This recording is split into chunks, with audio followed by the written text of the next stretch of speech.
Hi, I'm Mallory Varner with GSG, and I'm here with a vinyl decorating tip.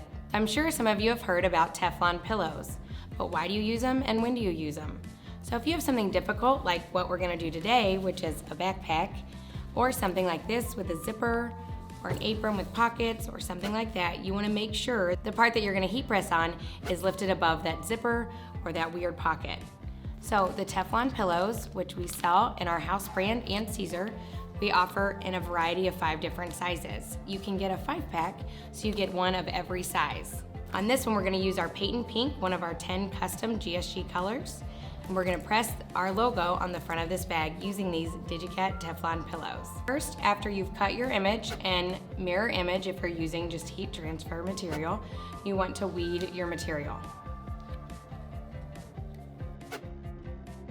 Next, you want to insert the pillows either into the pocket or beneath where you want to lift the area that you're going to be heat pressing on.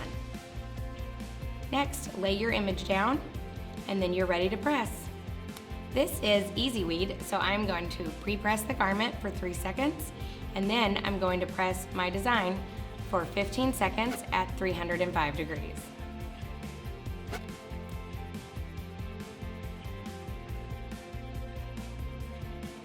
Since it's easy weed, it's a warm peel, so you're good to go ahead and peel as soon as you're done pressing. Now I'm trade show ready with my new backpack using our custom color Patent Pink by Caesar Easy Weed and our DigiCAT Teflon pillows to really push up this pocket and make sure that Easy Weed sticks properly. Thank you for watching. Be sure to follow me on Facebook, Instagram, and Pinterest to see more of my vinyl decorating tips and projects. I would love to see what you're working on, so make sure and tag me. See you next time.